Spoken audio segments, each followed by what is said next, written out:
Magandang umaga po sa bawat isa. Batiin po natin ating mga katabi. Magandang umaga.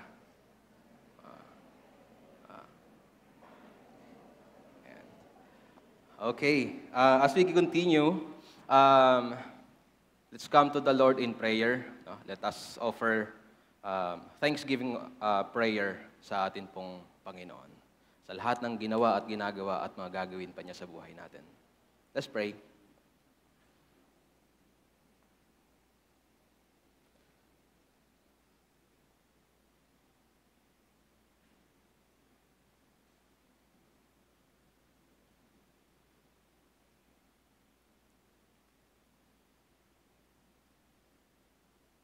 Father God, thank you. Because through that cross, we have a victory. Through that cross, Father God, you defeated the power of sin and death. Thank you for saving us and for loving us, for dying for us, Father God. In Christ's name we pray. Amen. Amen. Muli po, magandang umaga sa lahat. Ako po si Pastor Gladwin, isa po sa mga pastor dito sa All Generations Church. At welcome po ang bawat isa. No? Kung mayroon mo tayong mga first-timer dito, welcome po kayo sa atin pong worship service sa family natin dito sa church. Po. Ngayon pong umaga, ang second to the last Sunday po natin sa series ng 1 Corinthians. No? At nasa chapter 15 na po tayo at ito po ay patungkol sa ating future hope. No? At ano po ba itong future hope natin? No? Ito po ang resurrection. Pero bago tayo magpaputuloy, meron po tayong quick review dito po sa book of 1 Corinthians. Alam mo naman po natin na ang Corinth ay center of commerce, no? Center of businesses during that time. At dahil diyan ay isang mayamang syudad ang Corinto. Si Apostle Paul ay nanatili sa lugar na ito sa loob ng 18 months noong kanyang second missionary journey. At makita ho natin yung story na yan sa Acts chapter 18. No? Kung titignan natin yung detalye ng second missionary journey ng Apostle Paul sa lugar ng Corinto, makita ho natin sa Acts chapter 18. No? Sa pagtatapos ng kanyang pagbisita sa Corinto, umalis si Pablo upang bisitahin ang lugar ng Efeso, Jerusalem, Antioch at Galatia. Pagkaalis ni Pablo sa Corinto, sumulat si Pablo sa mga Kristiyano sa Corinto na nagbabala sa kanila na mamuhay ng matuwid sa harap ng Diyos. At bakit ho naisulat ni Pablo ang 1 Corinthians? Nalaman naman po natin na isinulat ito dahil sa mga tao ni Chloe, no, na nagsumbong o nagmarites kay Apostol Pablo kung ano ang nangyayari sa Corinthians. No? 1 Corinthians chapter 1 verse 11. No? Makita ho natin yung kwento na yan. Sa sulat na ito, nagbibigay si Pablo ng gabay kung paano harapin ang mga issue sa Corinto. Ito ay bilang response sa kanyang natanggap na balita mula kila Chloe. Una po dito is the question about Paul's authority, chapters 1 and 4. Pangalawa po is division in the church, in chapter 3 and 4. Sexual immorality in chapter 5, lawsuit among believers in chapter 6, nag-aaway-away ho sila. Questions about marriage and sexuality in chapter 7. Question about eating food sacrificed to idols in chapter 8 to 10. Abuses at the Lord's Supper, at chapter 11. And lastly, issues regarding spiritual gifts in chapter 12 to 14. And those were the issues na kailangan i-address ni Apostle Pablo sa lugar ng mga Korinto, no? Para maitama ang pamumuhay ng mga Kristiyano na naninirahan sa lugar na ito. So ang mga ito ay moral at ethical issues. Maliban of course sa authority ni Apostle Pablo. Mga issues na nag-uugnay kung paano mamuhay ang mga Kristiyano sa Korinto. Sa chapter 15, sinimulan ni Apostol Pablo na i-address ang isang doctrinal issue. No? From chapters 1 to chapter 14, Paul talks about moral and ethical issues. But in chapter 15, Paul talks about or address the doctrinal issue. Ano po ito? Issue tungkol sa pinaniniwalaan ng mga Kristiyano sa Korinto. Ang issue tungkol sa muling pagkabuhay ng ating Panginoong Hesukristo o resurrection. And also issue kung tayo ba, ang mga tao ba na naniniwala kay Jesus Christ ay muling bubuhayin. Sa chapter 2, tinalakay ni Pablo ang tungkol sa crucifixion, no? Pagkamatay ni Jesus Christ dun sa cross ng Kalbaryo.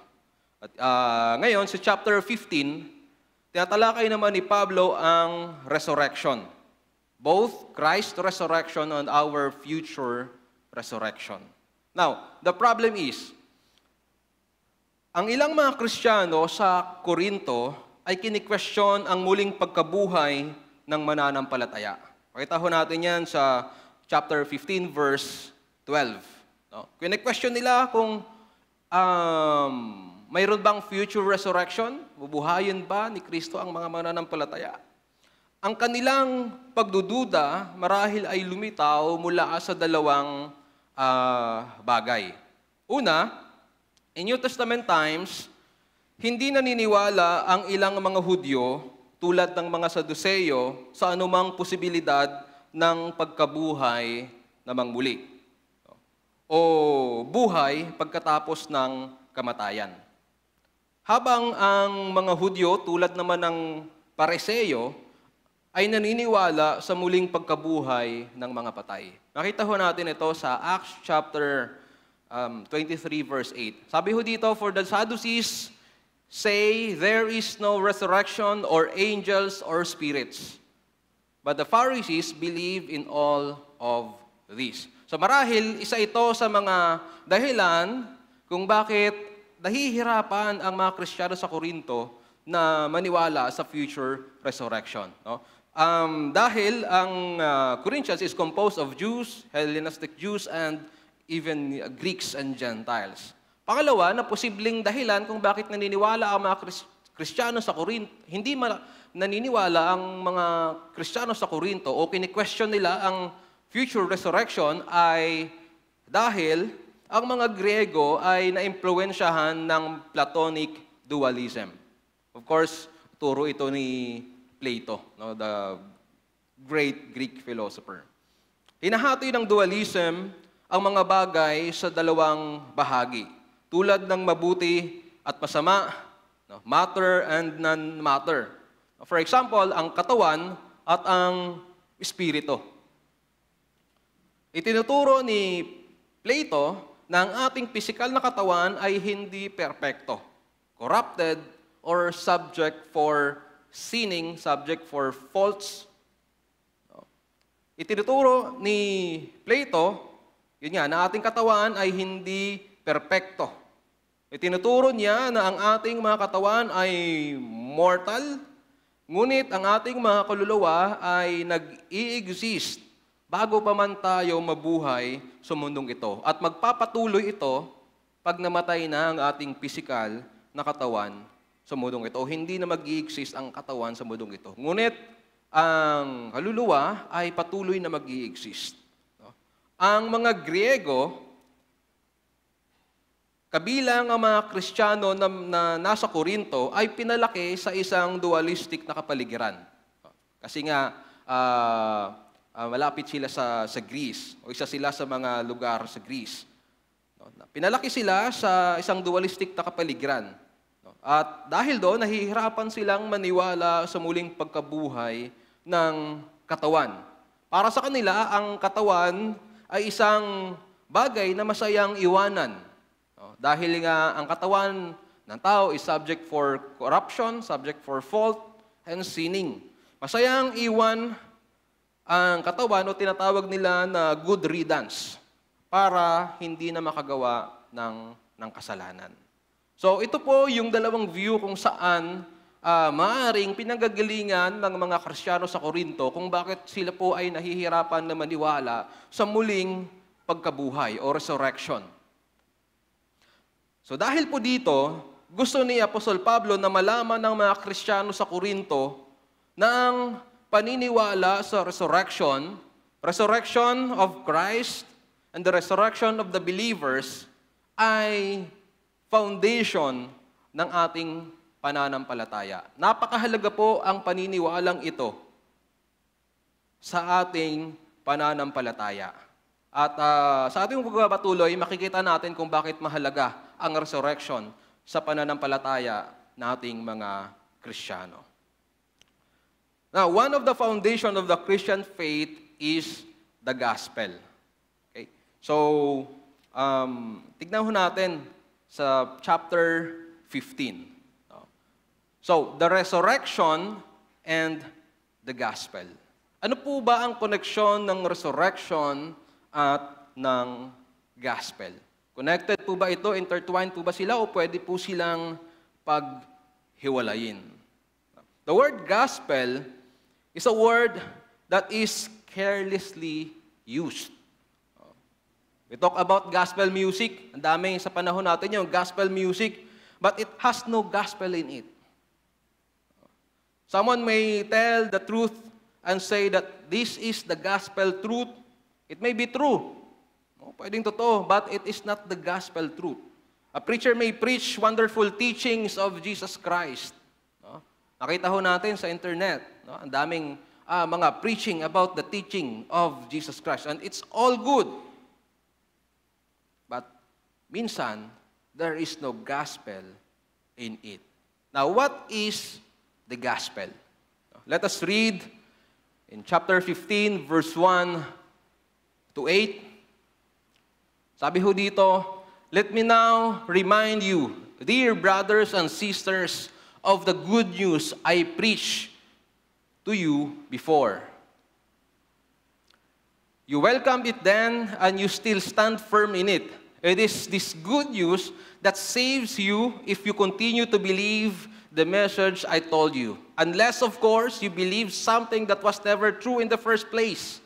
I passed on to you what was most important and what has also been passed on to me.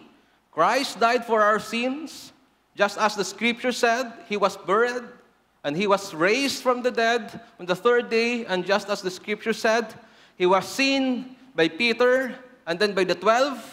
After that, He was seen by more than 500 of His followers at one time, most of whom are still alive, though some have died.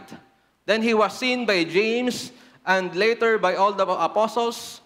Last of all, as though I had been born at the wrong time, I also saw Him." Now, this is the gospel. That Jesus Christ, crucified, died, buried, and after 3 days, rose again. And He appeared to many.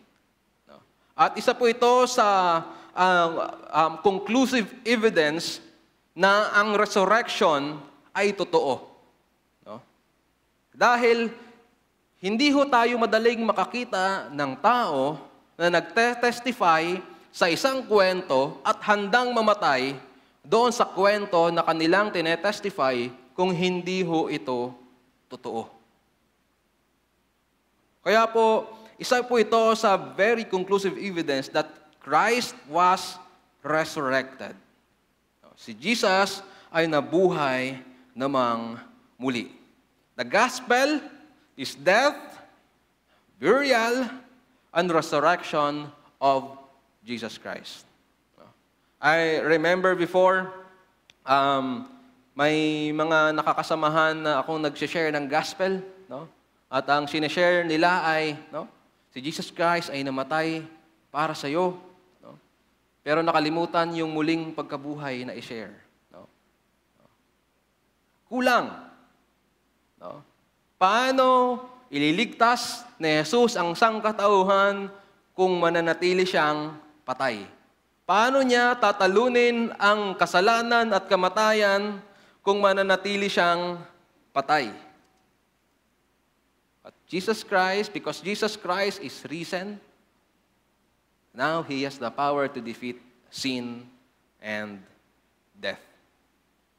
The gospel is the good news of the death, burial, and resurrection of Jesus Christ.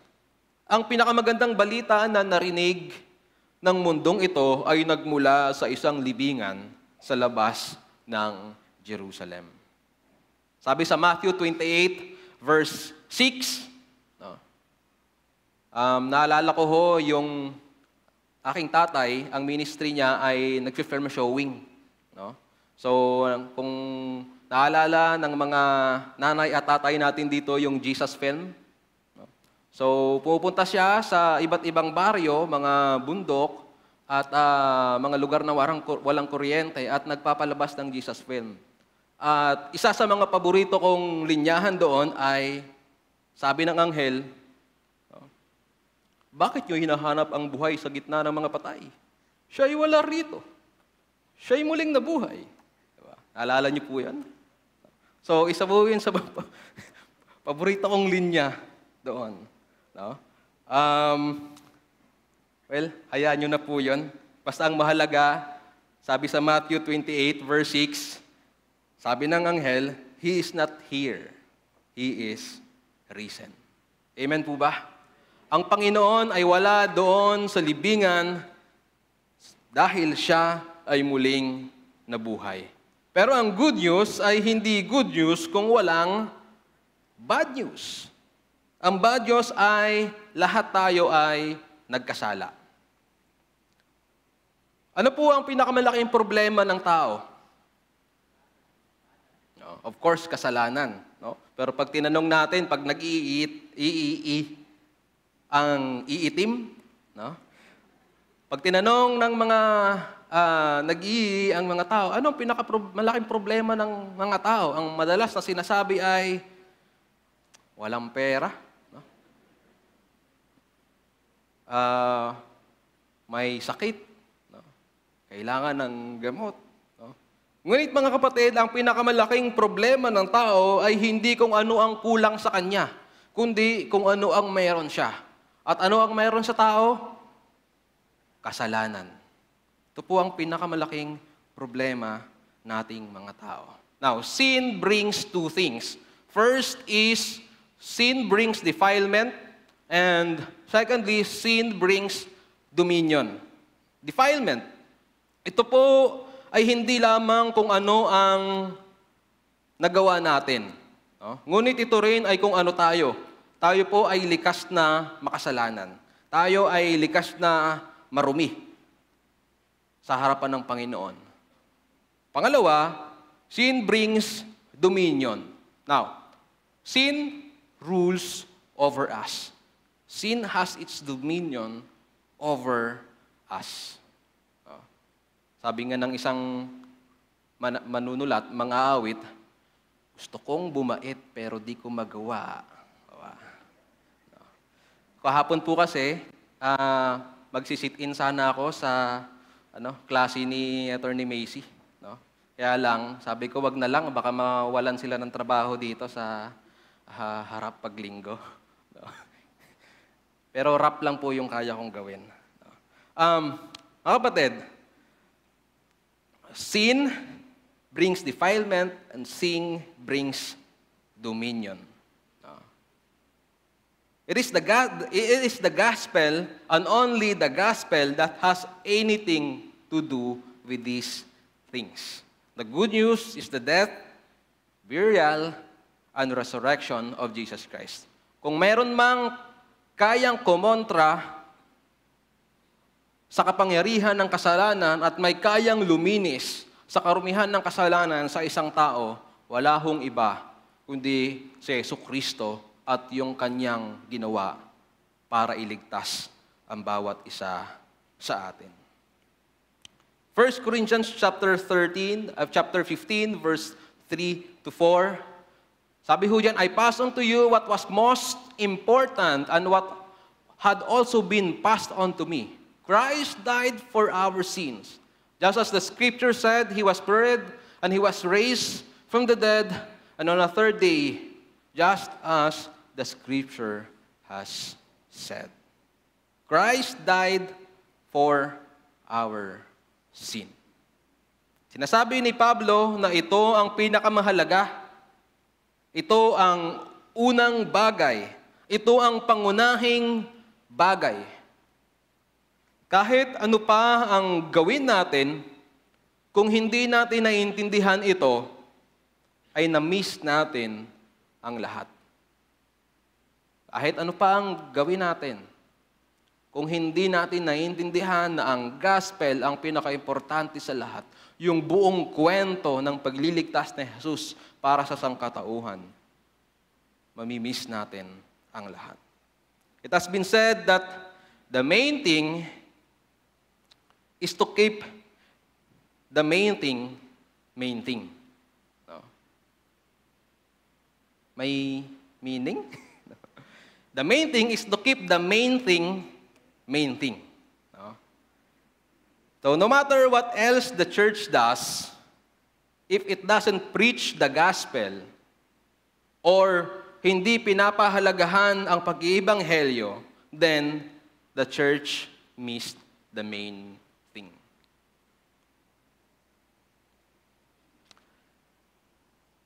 The gospel without the risen Lord is not the gospel at all.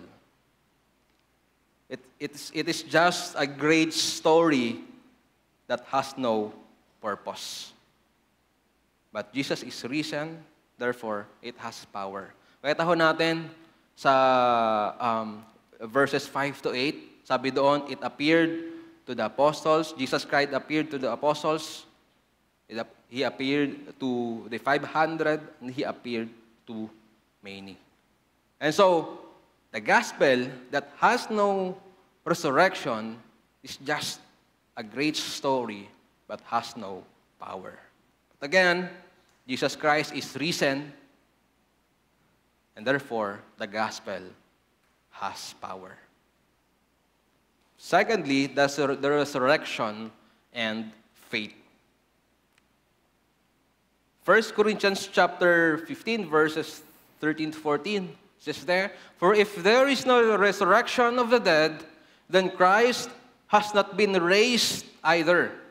And if Christ has not been raised, then all of our preaching is useless, and your faith is useless.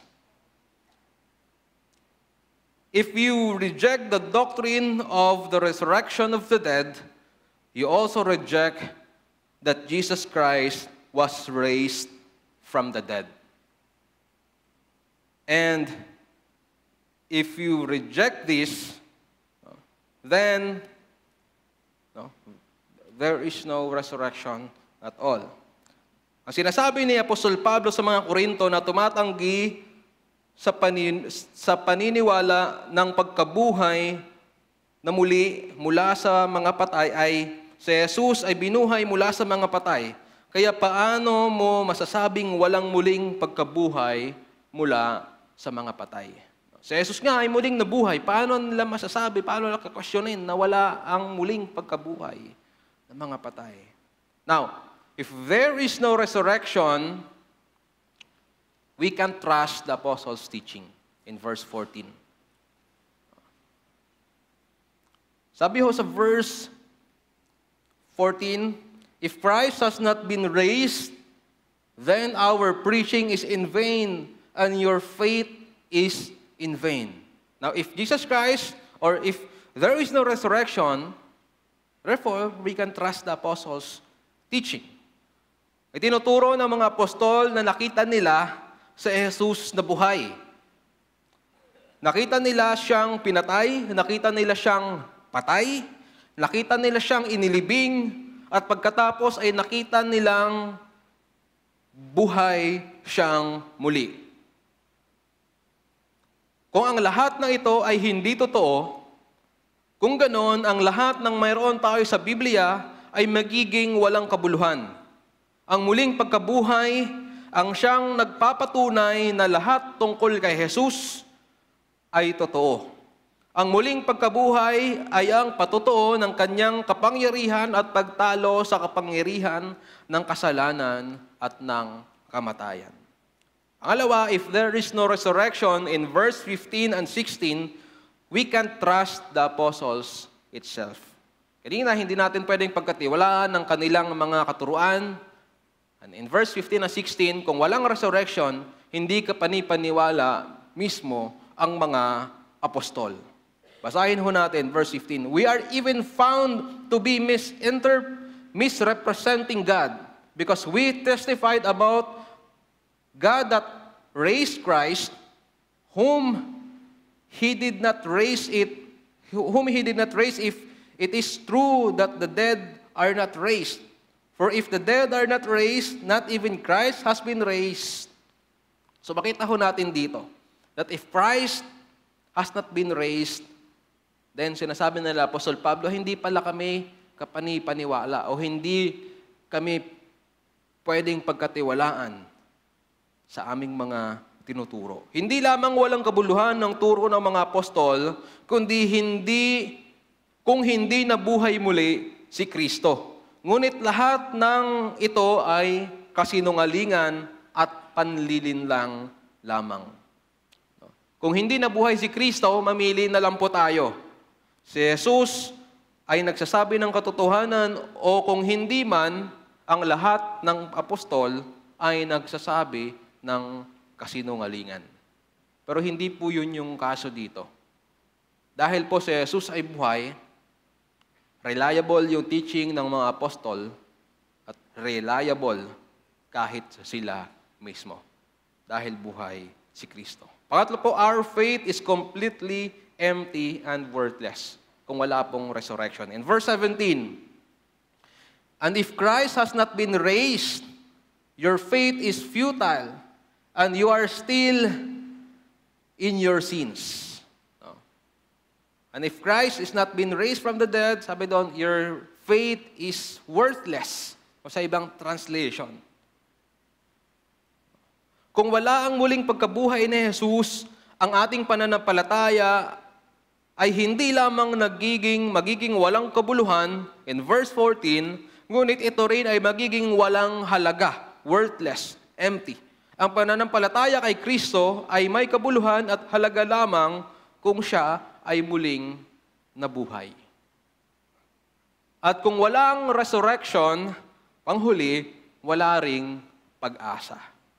In verse 18 and 19. Then those also have fallen asleep in Christ have perished. And if Christ we have hope in this life only, we are of, sorry pa, ang liit ng, nalilito po ako. Then those also who have fallen asleep in Christ have perished. If in Christ we have hope, in this life only, we are of all people most be pitied. So, mga kapatid, if Christ has not been risen from the dead, then our hope is useless. Umaasa tayo sa isang bagay na hindi pala totoo. And therefore, there is no hope at all. Kung si Jesus ay hindi nabuhay mula sa mga patay, walang pag-asa na buhayin muli ang mga namatay kay Kristo. Kung walang muling pagkabuhay ng ating Panginoong Jesucristo, tayong mga Kristiyano ay naliligaw lamang. Walang kabuluhan ang lahat dahil hindi totoo ang pag-asa na ating hinihintay. If there is no resurrection of the dead, then Jesus was not raised from the dead. And if Jesus was not raised from the dead, then all is lost. We can't trust the apostles' message. We can't trust the apostles at all. Christian faith is meaningless, and there is no hope beyond this life. But there is resurrection, and it's true. Because we do believe in the resurrection, we can trust the apostles and their message. Our faith is full of meaning, purpose, and value, and there is hope beyond this life. And thirdly, Christ's resurrection guarantees our resurrection. Nakaranas na po ba tayo ng may nag-aalok sa atin? No? Pagbilhan tayo, tapos ang marketing nila is, no, bili mo na kasi garantisado. Ginagaranti ko sa iyo na ito ay epektibo. No? Sabi niya, bilhin mo yung coaching ito at meron kang libreng change oil sa loob ng 2 taon. No? Sabi ng iba na inumin mo yung pill na ito at ikaw ay garantisadong papayat. No? May alam po akong pagbilhan, pwede niyo po akong kausapin mamaya. No? Yung iba naman ay inumin mo itong pill na to at gagwapo ka. Ito po, hindi ko po alam kung saan ito nabibili. Hindi ko pa po ito nainom sa buong buhay ko. No? Hindi. Okay, papanorin po tayong video. Santon Plus Herbal Capsule. Ang mga bukol-bukol, sarang tunawon, siskag tumor, Santon Herbal Capsule. Garantisado, Santon Herbal Capsule. Kagmay alibyo, Santon Herbal Capsule. Aprobado sa scientifico, ginaendorso sa mga eksperto. Santon Herbal Capsule, ang kapsula na epektibo. Mag-Santon Plus Herbal Capsule na. Santon Plus Go! Ako gali si Val, may lang sakit ako nga tiyan, pero sang nabatian ko ang Santon Plus Gold sa radyo, testingan ko ni, may alibyo gid. Salamat gid sa Santon Plus Gold, kay nadulang akong nga ulcer. Santon Plus Go! Mabakat sa mga butika. Pero may kasakit akong tiyan, no? Pero sang nabatian ko ang Santo. Well, mga kapatid, mawiyahe po ako sa Mindanao. Lagi ko po itong napapakinggan. No? At sabi nila, epektibo daw. No? Pero kung mapapansin natin, mga kapatid, kung ano ang pinakamabisang garantiya, no, sa mga kinikwento sa atin, no, kundi ang personal na patutuo. Mapapansin natin sa patalastas na nabanggit kanina, andun yung pag-endorso na kanilang produkto at sa bandang huli, andun yung testimonya na kung saan nagsasabi na garantisado daw na gumaling sila sa pag-inom nila ng gamot. Now, kung mapapansin natin, ang pinakamabisang paraan para ihayag na garantisado ay sa pamamagitan ng personal na patutuo.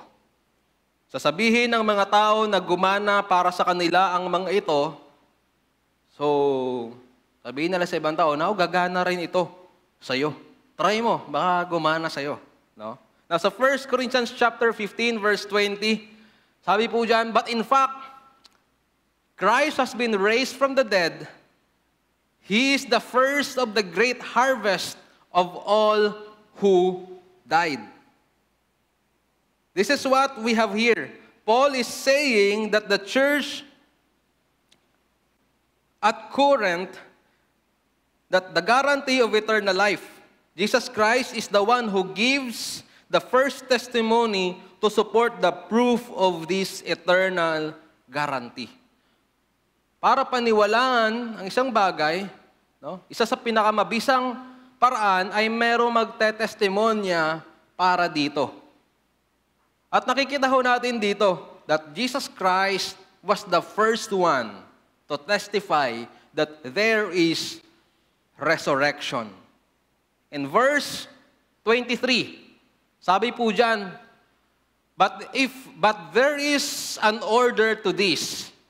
Christ was raised as the first of the harvest. Then all who belong to Christ will be raised when He comes back. The word first of the harvest or the first fruits comes from the Old Testament. It means that this is the first evidence of the crop. In this case, Christ is the first evidence of the eternal guarantee. He rose from the dead, therefore, anyone who comes after Him, who belong to Him, will also see this eternal guarantee. We will also experience resurrection because Christ did it first. No? Because Christ was resurrected. And so, mga kapatid, what shall we do while we wait? No? Habang naghihintay tayo ng resurrection, no? Of course, guarantee na yon, no? Kahit anong mangyari sa mundong ito, sa ating mga Kristiyano, hindi na mabubura o hindi mawawala na ang darating ang araw sa pagbabalik ni Kristo, i-resurrect niya lahat. Pero habang naghihintay tayo ng bagay na yun, ng pangyayaring yun, ano ang gagawin natin habang nandito tayo sa mundong ito? First is, in verse 58, last verse ng chapter 15, be steadfast in your faith. Be steadfast, settled, trusting in the grace of God. Keep in mind the reality that you know your future is settled. Kahit anumang mangyari sa mundong ito, no? Keep remembering that our future is settled. No? Hindi po ba makapagbibigay sa atin ng peace ang pangakong ito ng ating Panginoon? No? Of course, our world is very chaotic. No? Ang bansa natin, no, ay magulo. Nagtataasan ng lahat. No? Daming problema, pagsubok, challenges sa buhay. But one thing is for sure. Our future is settled. Immovable. This word means that being unmoved by external circumstances, worries, and fears. Fears. Steadfast, immovable, matatag. Hindi tayo naapektuhan ng mga circumstances, mga worries and fears. Ito dapat ang maging attitude natin. Bakit po? Dahil alam natin, anuman ang mangyari sa mundong ito, there is hope beyond this life. Anuman ang mangyari sa mundong ito, alam natin at sigurado tayo that there is resurrection. That one day, on that day, we will all be resurrected. Kapag ang mundong ito na ating ginagalawan ay nagsimulang lumala, kapag ang nakikita natin sa ating bansa ay puro kaguluhan lamang, kapag ang imoralidad ay talamak sa ating lipunan, at kapag nakikita natin ang napakaraming persecution sa ating mga mananampalataya o sa ating pananampalataya, hindi tayo dapat mag-alala. Maaari tayong manindigan ng matatag dahil alam natin na ang Diyos na si Jesus ay nanalo na.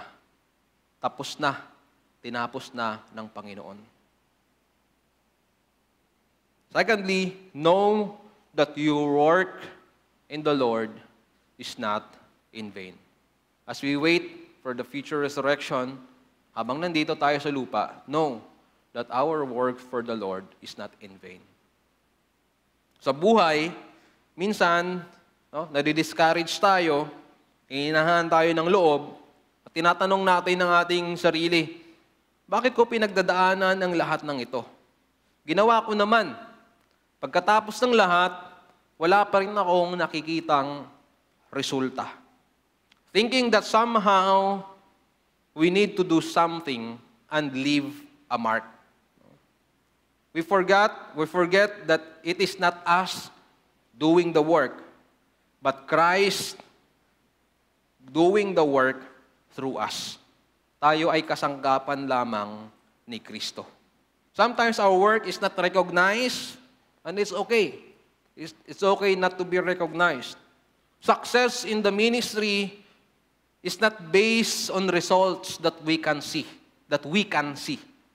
Ang success sa ministry ay hindi base sa mga resulta na nakikita natin.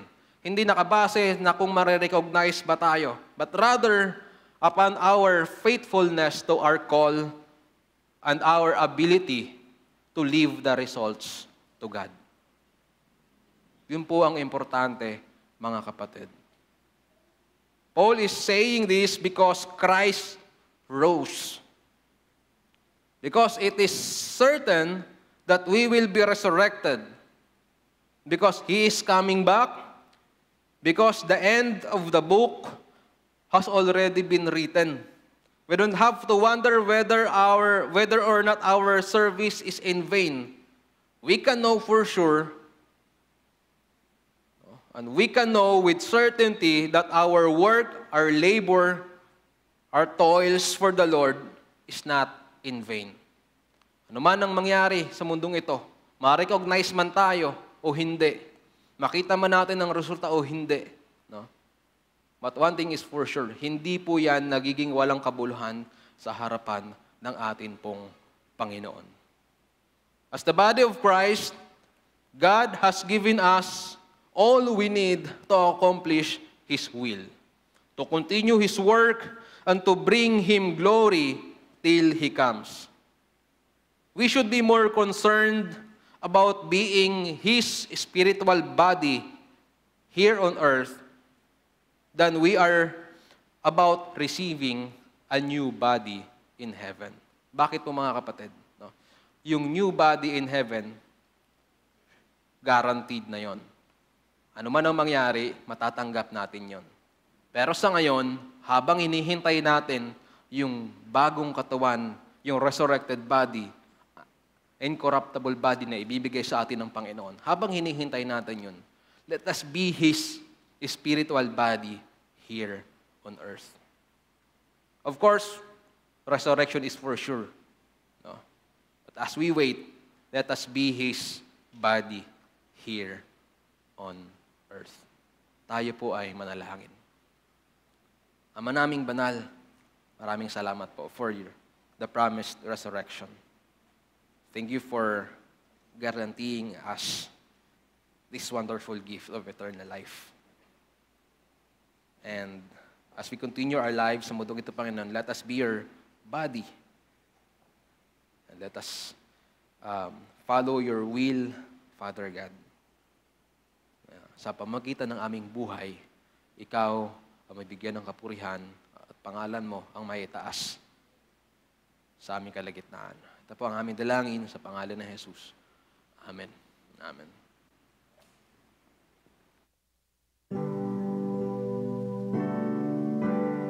Tayo po ay tumayong lahat para po sa ating patuloy na pag-awit.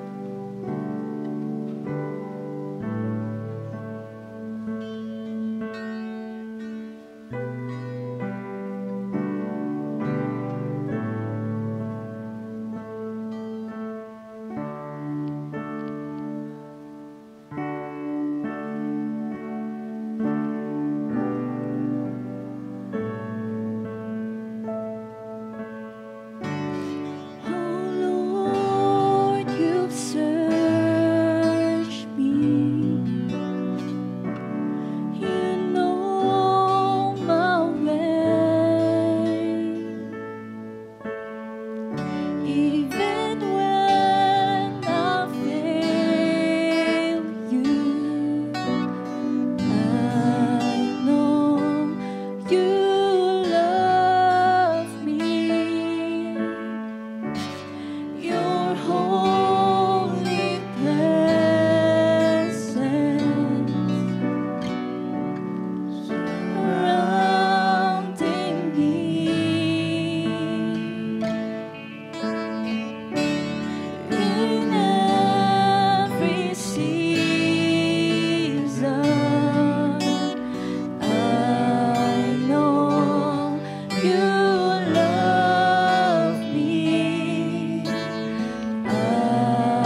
Father, thank you.